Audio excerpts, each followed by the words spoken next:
ಕೈ ಬಿಡ್ಲಿಲ್ಲ ಅಂದ್ರೆ ಏನು ಮಾಡ್ತೀಯ ಎಂದು ಅವಳಿಗೆ ಒತ್ತಿಕೊಂಡಂತೆ ಮುಂದೆ ಬಂದನು ಶರ್ವ. ಅವನು ಒಂದು ಹೆಜ್ಜೆ ಮುಂದೆ ಬಂದರೆ ಇವಳು 2 ಹೆಜ್ಜೆ ಹಿಂದೆ ಸರಿಯುತ್ತಿದ್ದಳು. ಇವರ ಮಾತುಗಳನ್ನು ಕೇಳುತ್ತಾ ಅಲ್ಲಿಯೇ ನಿಂತಿದ್ದ ಅನುರಾಗ್ ಒಡನೆಯೇ ಸಾಕ್ಷಿಯ ಕೈ ಹಿಡಿದಿದ್ದ ಶರ್ವನ ಕೈ ಹಿಡಿದನು. ಅನುರಾಗ್ ಏನು ಬೇಕೆಂದು ಅವರಿಬ್ಬರು ಆಡುವ ಮಾತುಗಳನ್ನು ಕೇಳಿಸಿಕೊಳ್ಳಲಿಲ್ಲ. ಹೊರಗೆ ಹೋಗುವಾಗ ಅಚಾನಕ್ ಆಗಿ ಅವರ ಮಾತುಗಳು ಕಿವಿಗೆ ಬಿದ್ದವು. ಅದರಲ್ಲೂ ಶರ್ವ ಆಡಿದ ಮಾತುಗಳನ್ನು ಕೇಳಿ ಇನ್ನೂ ಸುಮ್ಮನೆ ಇರಲು ಸಾಧ್ಯವಿಲ್ಲ ಎನ್ನುವಂತೆ ಒಡನೆ ಬಂದು ಅವನ ಕೈ ಹಿಡಿದಿದ್ದನು. ಕೈ ಹಿಡಿದವರು ಯಾರು ಎಂದು ತಿರುಗಿ ನೋಡುತ್ತಿದ್ದ ಹಾಗೆ ನಡುಗಿ ಹೋದನು. ಅನುರಾಗ್ ಅಲ್ಲಿಗೆ ಬರುತ್ತಾನೆ ಎಂದು ಕನಸಿನಲ್ಲಿಯೂ ಯೋಚಿಸಿರಲಿಲ್ಲ ಅವನು.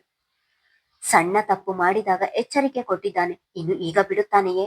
ಅದಾಗಲೇ ಶರ್ವನ ಮಾತು ಕೇಳಿ ಅನುರಾಗ್ ಕಣ್ಣು ರಕ್ತವರ್ಣಕ್ಕೆ ತಿರುಗಿದ್ದವು. ಅನುರಾಗ್ನನ್ನು ಆ ರೀತಿ ನೋಡಿ ಸ್ವತಃ ಸಾಕ್ಷಿಯೇ ಬೆದರಿದಂತೆ 2 ಹೆಜ್ಜೆ ಹಿಂದೆ ಸರಿದು ನಿಂತಳು. ಅನುರಾಗ್ ಹಿಡಿದಿದ್ದ ಶರ್ವನ ಕೈಯನ್ನು ಅವನ ಹಿಂದೆ ಜೋರಾಗಿ ತಿರುಚಿದನು. ಅದರ ನೋವಿಗೆ ಶರ್ವ ಅಮ್ಮ ಎಂದು ಕಿರುಚತೊಡಗಿದನು. ಉರಿಯುವ ಕಣ್ಣುಗಳಿಂದಲೇ ಅವನ ಕೈ ಹಿಡಿತ ಬಿಗಿ ಮಾಡಿ ಹಿಡಿದು ಜಮದಗ್ನಿಯ ಸುತನ ಹಾಗೆ ನಿಂತವನು ಅವರ ತಂಟೆಗೆ ಹೋಗ್ಬೇಡ ಎಂದು ವಾರ್ನ್ ಮಾಡಿದ್ರೂ ಕೂಡ ಮತ್ತದೇ ತಪ್ಪು ಮಾಡುತ್ತಿದ್ದೀಯ. ಒಂದು ಹೆಣ್ಣು ಒಬ್ಬರ ಜೊತೆ ಹೋಗ್ತಾಳೆ ಅಂದ್ರೆ ಅವರ ಮೇಲೆ ನಂಬಿಕೆಯಿಂದ ಹೋಗ್ತಾಳೆ. ನಿನ್ನ ಜೊತೆ ಬರಲು ಅವರು ಹೆದರುತ್ತಿದ್ದಾರೆ ಎಂದರೆ ನಿನ್ನ ವ್ಯಕ್ತಿತ್ವ ಏನು ಎನ್ನುವುದನ್ನು ನೀನೇ ತಿಳಿದುಕೋ. ನಿನಗೆ ಎಷ್ಟು ಧೈರ್ಯ ಇದ್ರೆ ಪಬ್ಲಿಕ್ ಪ್ಲೇಸ್ ಅಲ್ಲಿ ಬಲವಂತದಿಂದ ಒಂದು ಹೆಣ್ಣಿನ ಕೈ ಹಿಡಿಯುತ್ತೀಯ ಎಂದು ಕೋಪದಲ್ಲಿಯೇ ಹೇಳಿದವನು ಅವನ ಕೈ ಬಿಟ್ಟು ಅವನ ಕಪಾಳಕ್ಕೆ ಜೋರಾಗಿ ಬಾರಿಸಿದನು.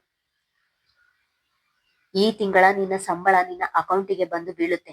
ನಿನ್ನ ನೆರಳು ಕೂಡ ಏನಾದ್ರೂ ಆಫೀಸ್ ಮುಂದೆ ಬಿದ್ರೆ ಅಲ್ಲೇ ನಿನ್ನನ್ನು ಕತ್ತರಿಸಿ ಬಿಡ್ತೀನಿ, ಗೆಟ್ ಔಟ್ ಎಂದು ಜೋರಾಗಿ ಕೂಗಿದನು. ಅಲ್ಲಿನ ಜನರೆಲ್ಲರೂ ಇವರನ್ನೇ ನೋಡುತ್ತಾ ನಿಂತಿದ್ದರು. ನೋಯುತ್ತಿದ್ದ ಕೈಯನ್ನು ಹಿಡಿದು ಮುಖ ಕಿವಿಚಿದವನು ಅಲ್ಲಿಂದ ಹೊರಡಲು 1 ಹೆಜ್ಜೆ ತೆಗೆಯುತ್ತಿದ್ದ ಹಾಗೆ ಅದಾಗಲೇ ಚಿಟಕೆ ಹೊಡೆದು ಮತ್ತೆ ಕೈ ಹಿಡಿದು ಅವನನ್ನು ತಡೆದವನು, ನಿನ್ನನ್ನು ಹಾಗೆ ಹೋಗಲು ಬಿಡ್ತೀನಿ ಎಂದು ತಿಳಿದಿದ್ದೀಯ, ಅವರ ಬಳಿ ಸಾರಿ ಕೇಳಿ ಹೋಗು ಎಂದು ಸಾಕ್ಷಿಯ ಕಡೆ ನೋಡುತ್ತಾ ಹೇಳಿದನು.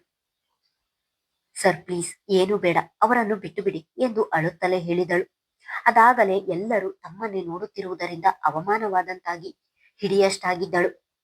ಇಲ್ಲ ಸಾಕ್ಷಿ, ಇಂಥವನಿಗೆ ಇದು ಕಡಿಮೆ ಎಂದವನು ಸಾರಿ ಕೇಳು ಎಂದು ಕೂಗಿದನು. ಸಾಕ್ಷಿಯ ಬಳಿ ಬಂದವನು ಸಾರಿ ಎಂದು ತಲೆ ತಗ್ಗಿಸಿ ಹೇಳಿ ಅಲ್ಲಿ ನಿಲ್ಲದೆ ಹೊರಟನು. ಇಂದು ಶರ್ವ ನಡೆದುಕೊಂಡ ರೀತಿಯನ್ನು ನೋಡಿ ದುಃಖಿಸುತ್ತಾ ಸಾಕ್ಷಿ ನಿಂತಿದ್ದರೆ ಎಲ್ಲರೆದುರು ಒಡನೆ ಅವಳ ಕೈ ಹಿಡಿದ ಅನುರಾಗ್ ಅವನ ಕಾರು ಬಳಿ ಕರೆದುಕೊಂಡು ಹೋಗಿದ್ದನು. ಅಲ್ಲಿ ಏನು ನಡೆಯುತ್ತಿದೆ ಎಂದು ತಿಳಿಯದೆ ಅವನನ್ನೇ ನೋಡುತ್ತಾ ಅವನ ಹಿಂದೆ ಹೆಜ್ಜೆ ಹಾಕಿದಳು ಸಾಕ್ಷಿ. ಕಾರಿನ ಮುಂದಿನ ಬಾಗಿಲನ್ನು ತೆಗೆದು ಕುಳಿತುಕೊಳ್ಳಿ ಎಂದನು. ಅವನಿಂದ ಕೈ ಬಿಡಿಸಿಕೊಂಡವಳು, ಸರ್ ಏನು ಮಾಡ್ತಿದ್ದೀರಾ ಎಂದಳು. ನೋಡಿ ಸಾಕ್ಷಿ, ಆವತ್ತು ಹೇಳಿದ ಮಾತನ್ನೇ ಇವತ್ತು ಹೇಳುತ್ತಿದ್ದೇನೆ, ನನ್ನ ಮೇಲೆ ನಂಬಿಕೆ ಇದ್ದರೆ ಕುಳಿತುಕೊಳ್ಳಿ ಎಂದನು. ಕೆಲ ನಿಮಿಷಗಳ ಹಿಂದಷ್ಟೇ ಹೆಣ್ಣು ಮಕ್ಕಳು ನಂಬಿಕೆ ಇದ್ದರೆ ಒಬ್ಬರ ಜೊತೆ ಹೋಗುವುದು ಎನ್ನುವ ಮಾತನ್ನು ಅವನೇ ಹೇಳಿದ್ದನಲ್ಲ. ಅದನ್ನು ನೆನೆದವಳು ಸುಮ್ಮನೆ ಅವನ ಕಾರಿನ ಮುಂಭಾಗದಲ್ಲಿ ಕುಳಿತಳು. ಅವಳ ಪಕ್ಕ ಕುಳಿತವನು ವೇಗವಾಗಿ ಕಾರು ಚಾಲು ಮಾಡಿದನು. ಅವಳನ್ನು ಅಂದು ಕರೆದುಕೊಂಡು ಬಂದ ಅದೇ ಜಾಗಕ್ಕೆ ಬಂದು ಕಾರು ನಿಲ್ಲಿಸಿ ಇಳಿಯಿರಿ ಎಂದನು. ಕಾರಿನಿಂದ ಇಳಿದು ಅವನಿಗೆ ವಿಮುಖವಾಗಿ ಕೈ ಕಟ್ಟಿ ನಿಂತಳು. ಅವನು ಯಾಕೆ ಇಲ್ಲಿಗೆ ಕರೆದುಕೊಂಡು ಬಂದಿದ್ದಾನೆ ಎನ್ನುವ ಸಣ್ಣ ಅಂದಾಜು ಕೂಡ ಅವಳಿಗೆ ಇರಲಿಲ್ಲ. ಆದ್ರೂ ಅವನ ಮೇಲಿನ ನಂಬಿಕೆಯಿಂದ ಧೈರ್ಯದಲ್ಲಿ ನಿಂತಿದ್ದಳು. ಸಾಕ್ಷಿ, ನಿಮ್ಮ ಬಳಿ ಒಂದು ಮುಖ್ಯವಾದ ವಿಷಯ ಮಾತನಾಡಬೇಕಿತ್ತು. ಈ ವಿಷಯವನ್ನು ಹೇಳಿದ ಮೇಲೆ ನಿಮ್ಮ ಪ್ರತಿಕ್ರಿಯೆ ಹೇಗಿರುತ್ತೆ ಎಂದು ನನಗೆ ಗೊತ್ತಿಲ್ಲ. ಹಾಗೆ ನನಗೆ ಸುತ್ತಿ ಬಳಸಿ ಮಾತನಾಡಲು ಬರುವುದಿಲ್ಲ. ಮೊದಲ ಬಾರಿ ನಿಮ್ಮ ಬಳಿ ನನ್ನ ಪ್ರೀತಿಯನ್ನು ಹೇಳಿಕೊಳ್ಳುವಾಗ ಭಯ ಇತ್ತು. ಆದರೀಗ ಆ ಭಯ ನನ್ನಲ್ಲಿ ಇಲ್ಲ. ನಿಮ್ಮನ್ನು ನಾನು ನಮ್ಮ ಕಂಪನಿಯಲ್ಲಿ ಕೆಲಸ ಮಾಡುವ ಸಾಕ್ಷಿಯಾಗಿ ನೋಡುತ್ತಿದ್ದೇನೆ. ನಿಮ್ಮ ಹಿನ್ನೆಲೆ ನನಗೆ ಬೇಕಿಲ್ಲ. ಹಾಗೆ ಮೊದಲ ಬಾರಿಗೆ ಮನಸಾರೆ ಪ್ರೀತಿಸಿದವರನ್ನು ನನ್ನಿಂದ ಮರೆಯಲು ಸಾಧ್ಯವಿಲ್ಲ.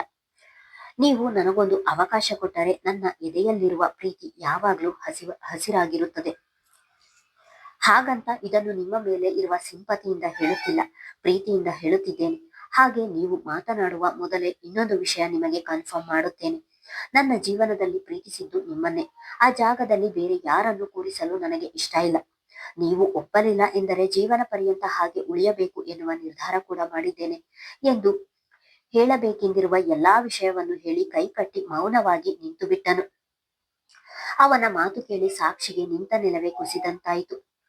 ನಿನ್ನೆ ನನ್ನ ವಿಷಯ ತಿಳಿಯದೆ ಹಾಗೆಲ್ಲ ಮಾತನಾಡಿದ್ದಾರೆ. ನನ್ನ ವಿಷಯ ತಿಳಿದ ನಂತರ ಅವರು ಇನ್ನ ಈ ವಿಷಯವನ್ನು ಯೋಚಿಸುವುದಿಲ್ಲ ಎಂದು ಸುಲಭವಾಗಿ ನಂಬಿದಳು ಸಾಕ್ಷಿ.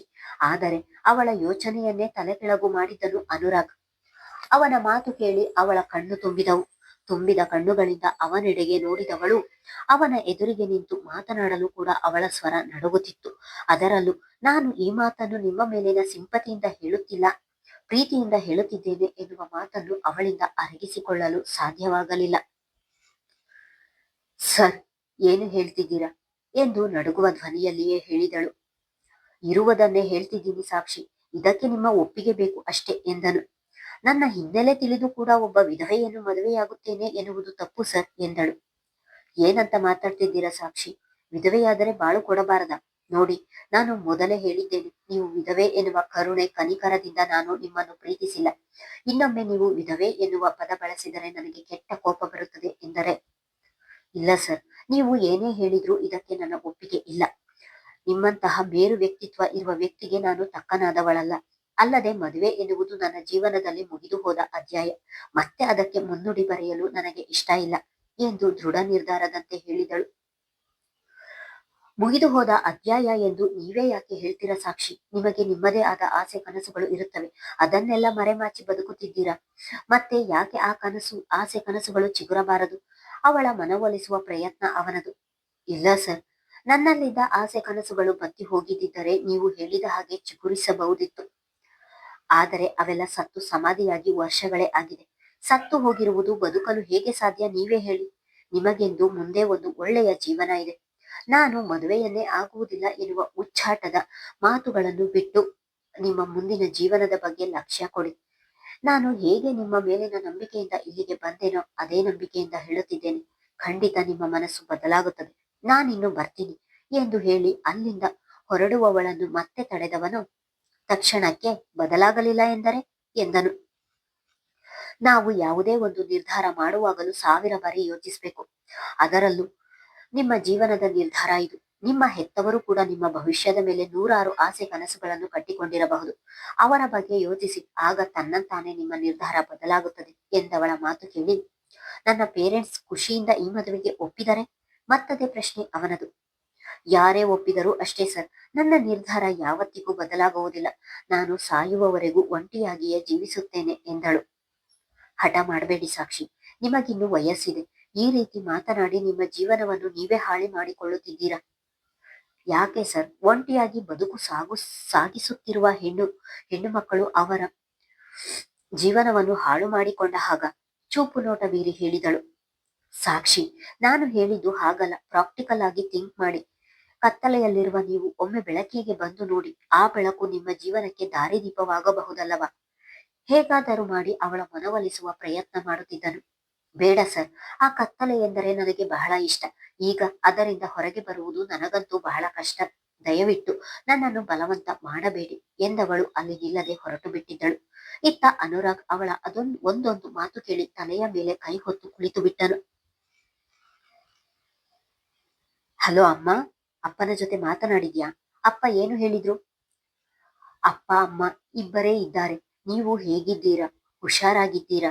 ಏನಾದ್ರೂ ತೊಂದರೆ ಇದ್ದರೆ ಮುಚ್ಚುಮರೆ ಮಾಡಬೇಡ, ನನಗೆ ಕಾಲ್ ಮಾಡಿ ಹೇಳು ಎಂದು ಈ ರೀತಿ ಕಾಳಜಿ ತೋರಬೇಕಾದ ಮಗಳು ಕರೆ ಮಾಡುತ್ತಿದ್ದ ಹಾಗೆ ಕೇಳಿದ್ದು ಮಾತ್ರ ಆಸ್ತಿಯ ವಿಚಾರ. ರಾಮಚಂದ್ರರು ಆಡಿದ ಮಾತನ್ನು ಮಗಳಿಗೆ ಹೇಗೆ ಹೇಳುವುದು ಎನ್ನುವ ಚಿಂತೆ ಕಾಡಿತು ಲಲಿತಾ ಅವರಿಗೆ.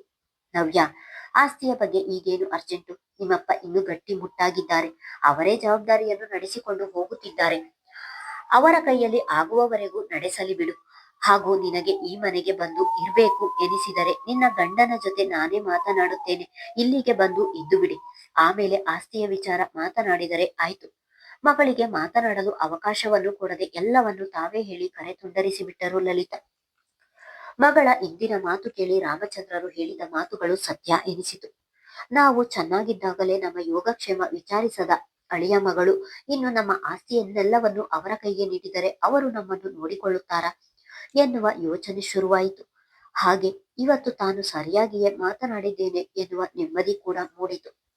ಮುಂದುವರಿಯುವುದು. ಧನ್ಯವಾದಗಳು.